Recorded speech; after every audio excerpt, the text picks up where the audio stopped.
অভিজিৎ গঙ্গোপাধ্যায় এবং বিতর্ক যেন সমার্থক শব্দ হয়ে গিয়েছে। অভিজিৎ গঙ্গোপাধ্যায় কলকাতা আদালতের প্রাক্তন বিচারপতি। তিনি বিচারপতি যখন ছিলেন তখন সুবিচার দেওয়ার বদলে বিতর্কিত কথাবার্তা বলতেই বেশি সাবলীল ছিলেন। সেই অভিজিৎ গাঙ্গুলি পরবর্তীকালে বিচারকের পদ থেকে ইস্তফা দিয়ে বিজেপিতে জয়েন করবার পরে বিজেপির টিকিটে লোকসভা ভোটে অবতীর্ণ হন এবং জয়ী হন। লোকসভা ভোটে জয়ী হওয়ার পরে সাংসদ হয়েও তিনি বিতর্কিত কথাবার্তা বলা থেকে বিরত থাকেননি।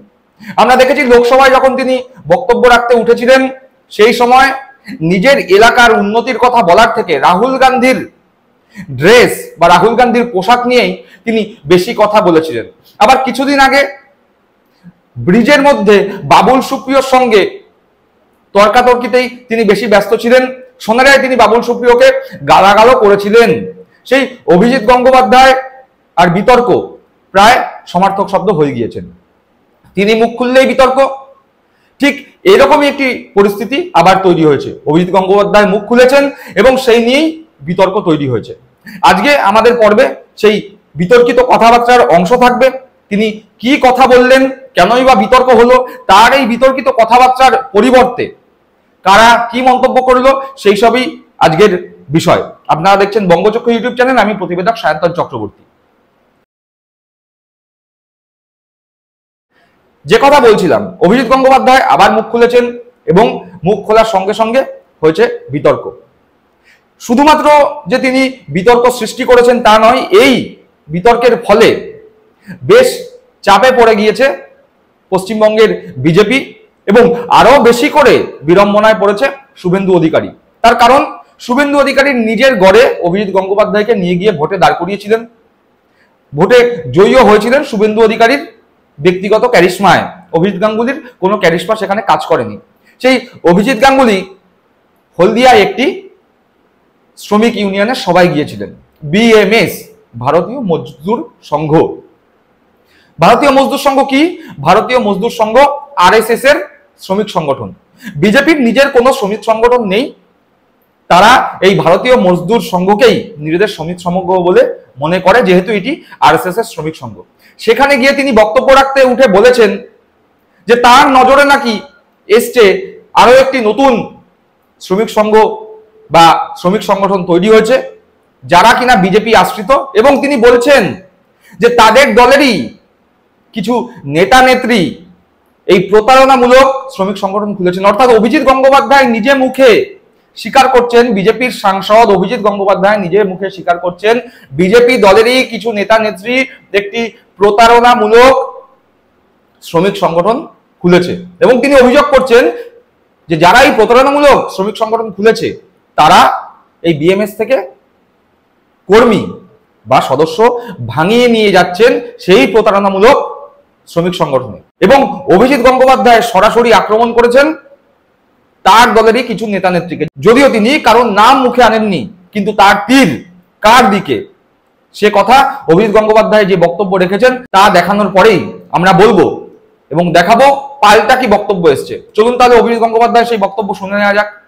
এখানে একটা প্রতারণামূলক সংগঠনের নাম শুনতে পাচ্ছি মাঝে মাঝে, তার নাম বিজেএমসি। এখানে আমাদেরই দলের কিছু কিছু লোক সেটা চালাচ্ছেন সম্পূর্ণ আমাদের দলীয় যে অনুশাসন তাকে অগ্রাহ্য করে। এবং আমার কাছে যে প্রচুর অভিযোগ আসছে, যখন আমি হলদিয়াতে এসে বসছি এমপি হিসেবে, হলদিয়া এমপি অফিসে, তখন তাদের বিরুদ্ধে প্রচুর অভিযোগ আমি শুনতে পাচ্ছি। নামগুলো আমি করছি না, এমন একদিন আসবে, হয়তো খুব শীঘ্রই আসবে, হয়তো দেরি করেও আসতে পারে, যখন আমাকে নামগুলো করে এই অভিযোগটাকে আনতে হবে সামনে। বিএমএস এর ওপর যারা নির্ভর করেন তাদেরকে ভেঙে বিজেএমসি নাকি সেখানে নিয়ে চলে যাওয়ার উদ্যোগ নেওয়া হচ্ছে আমাদেরই দলের দু একজন স্থানীয় লোকের উদ্যোগে। সেইটা আমি করতে বারণ করেছি। আজকে বলেছি যে আপনারা এদের দ্বারা প্রতারিত হবেন না, এটা প্রতারণামূলক একটা সংগঠন। শুনলাম অভিজিৎ গঙ্গোপাধ্যায়ের সেই বক্তব্য। অর্থাৎ অভিজিৎ গঙ্গোপাধ্যায় নিজে মুখে সর্বসমক্ষে বলছেন যে তার দলেরই নেতা নেত্রী, অর্থাৎ বিজেপি দলেরই নেতা নেত্রীরা একটি প্রতারণামূলক শ্রমিক সংগঠন খুলেছেন এবং সেই শ্রমিক সংগঠন যে শ্রমিকদের সঙ্গে প্রতারণা করছে তা তিনি বলছেন। এবং তিনি আরো বলছেন যে এই প্রতারণামূলক শ্রমিক সংগঠনের প্ররোচনায় কেউ পা দেবেন না, এদের ফাঁদে পড়বেন না। ঠিক এরপরেই পাল্টা বক্তব্য এসছে হলদিয়ার বিজেপি বিধায়ক তাপসী মণ্ডলের কাছ থেকে। তার কারণ এই অভিজিৎ গঙ্গোপাধ্যায় যখন বলছেন যে বিজেপিরই কিছু নেতা নেত্রী নতুন একটি শ্রমিক সংগঠন খুলে বিএমএস এর সদস্য ভাঙিয়ে নিয়ে যাচ্ছেন, তিনি হয়তো কারণ নাম মুখে আনেননি, কিন্তু তার তীর যে বিজেপিরই হলদিয়ার বিধায়িকা তাপসী মণ্ডলের দিকে, তা তাপসী দেবী বিলক্ষণ বুঝতে পেরেছেন। তিনি পাল্টা অভিজিৎ গাঙ্গুলিকে দিয়েছেন। তিনি বলেছেন অভিজিৎ গাঙ্গুলি নতুন এসছেন, তিনি অনেক কিছু জানেন না, তিনি এলাকায় আসেন না, তিনি হলদিয়া সম্পর্কে কোনো খবরই রাখেন না, তিনি হলদিয়া সম্পর্কে কিছু জানেন না, তিনি নতুন এসছেন, তিনি এসছেন ভালো কথা, তিনি আগে শিখুন, তিনি আগে জানুন, তারপরে মন্তব্য করুন। তিনি আরো বলছেন বিএমএস ভারতীয় মজদুর সংঘ কোনো রাজনৈতিক সংগঠন নয়, এটি একটি অদলীয় অরাজনৈতিক সংগঠন। আর তিনি আরো জানাচ্ছেন যে বিধায়ক হিসাবে তিনি কোনো মজদুর সংঘের সঙ্গে জড়িত নন। এই বলে তিনি পাল্টা দিয়েছেন অভিজিৎ গাঙ্গুলিকে। চলুন বিধায়িকা, বিজেপির বিধায়িকা হলদিয়া থেকে যিনি নির্বাচিত হয়েছেন, সেই তাপসী মণ্ডল কিভাবে পাল্টা দিলেন অভিজিৎ গাঙ্গুলিকে একবার শুনে নিই। প্রথমত বিজেপির কোনো শ্রমিক সংগঠন নেই, আর শ্রমিক সংগঠন নিয়ে আজকে কোনো সম্মেলনও নেই। যে সম্মেলনটা হচ্ছে সেটা বিএমএস তারা অরাজনৈতিক শ্রমিক সংগঠন, সেটা তারা বলেন। এমপি মহাশয় হলদিয়া সম্পর্কে এখনো সব কিছু জানেন না, হলদিয়ার কি পরিবেশ কি এগুলো উনি এখনো জানেন না, উনি নতুন এসছেন, আস্তে আস্তে জানবেন। আর আমি বিধায়ক হিসেবে কখনোই কোনো শ্রমিক সংগঠন করিনি, তো উনি হলদিয়ার কোনো কালচার সম্পর্কে কিছুই এখনো জানেন না। ওনাকে কেউ কিছু ভুল কিছু শুনিয়েছে, উনি সেটা নিয়ে বলেছেন, কেউ ওনাকে ভুল কিছু বলার জন্য প্রভাবিত করছেন। উনি একজন সিনিয়র ব্যক্তি, উনি এখন সাংসদ হয়েছেন, ওনার সব দিক কিছু বলার আগে সব দিক ভাবনা চিন্তা করে বলা উচিত, এটা ওনার আরও ভালো করে জানা উচিত ছিল। উনি না জেনে এইসব বক্তব্য করেছেন, এই বক্তব্যের কোনো মানে নেই আমার কাছে।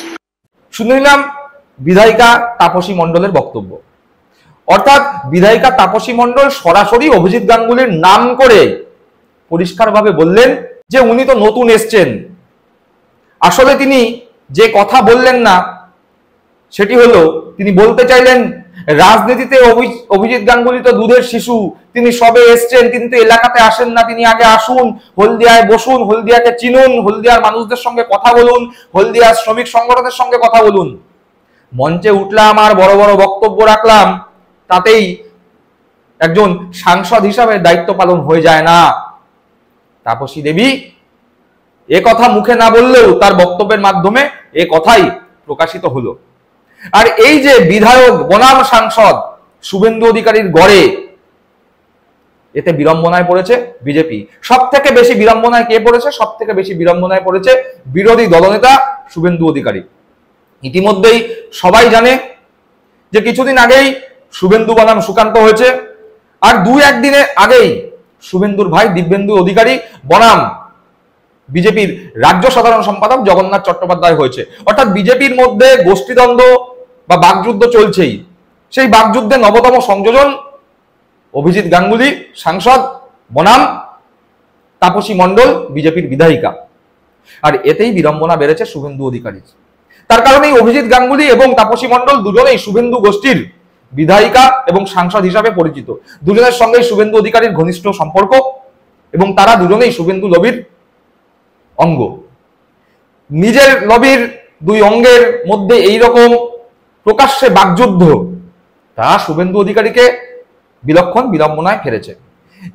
নিজের ভাইয়ের নাম যে সিবিআই কেসে জড়িত হয়েছে সেটি সামলাবেন, না সুকান্ত মজুমদারের সঙ্গে প্রকাশ্যে যে তার দ্বন্দ্ব সেটি সামলাবেন, না নতুন করে অভিজিৎ গাঙ্গুলির সঙ্গে তাপসী মণ্ডলের এই বাকযুদ্ধ সামলাবেন, এ নিয়ে বেশ তিতিবিরক্ত শুভেন্দু অধিকারী।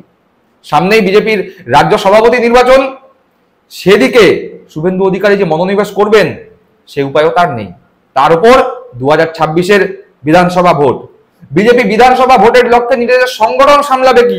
নিজেদের দলের বিধায়ক থেকে শুরু করে সাংসদদের মধ্যে যেরকম আকচি চলছে, বিজেপির আদি নেতারা যেভাবে ফেসবুকে পোস্ট করে নিজেদের ক্ষোভ উগড়ে দিচ্ছে, জায়গায় জায়গায় মন্ডল সভাপতি নির্বাচন নিয়ে যেভাবে নিজেদের মধ্যে গোষ্ঠীদ্বন্দ্ব প্রকাশ পাচ্ছে, তাতে বঙ্গ বিজেপি সহ শুভেন্দু অধিকারী, সুকান্ত মজুমদাররা প্রায় কোণঠাসা।